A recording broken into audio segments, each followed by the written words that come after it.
అన్న మంచి పని చేశారన్న. 5 రూపాయలకి ఆ ఫ్రీ రావట్లేదు అన్న. 5 రూపాయలు కడుపు నిండా భోజనం దొరుకుతుంది. నాకనే కాదు, బయట వర్కర్లు కూడా 5 రూపాయలు భోజనం దొరికిందంటే బాగుంది కదన్న. గత ప్రభుత్వంలో అయితే అల్లాడిపోయారు భోజనం కోసం. 100 రూపాయలు పెట్టినా బయట బాగోదు. అదే 5 రూపాయలు 10 రూపాయలు పెడితే కడుపు నిండిపోద్ది.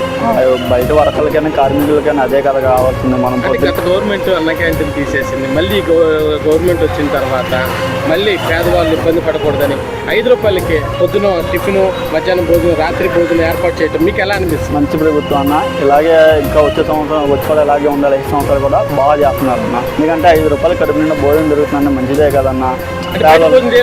100 రూపాయలు అన్న. 100 రూపాయలు పెట్టినా మంచి భోజనం రాదు. 150 రూపాయలు బిర్యానీ, లేదంటే 120 రూపాయలు బిర్యానీ. ఆటో వేసుకునేవాడు, కార్మికులైనా పని చేసుకున్నాడు 100 రూపాయలు పెట్టి అన్నాడు కదన్నా. ఇక్కడ వచ్చేదే కొద్దిగా అంత మాత్రం. మనం 100 రూపాయలు పెట్టి భోజనం చేసి ఇంటికేం పట్టుకెళ్తారన్న. ఇక 5 రూపాయలు అంటే కడుపు నిండా భోజనం ఉంది అంటున్నారు. చక్కగా ఆనందంతో వెళ్తారు. మంచి ప్రభుత్వం అన్న, మంచి గవర్నమెంట్ ఇలాగే చేయాలి. రాను వచ్చే 5 సంవత్సరాలు కూడా బాగుండాలి.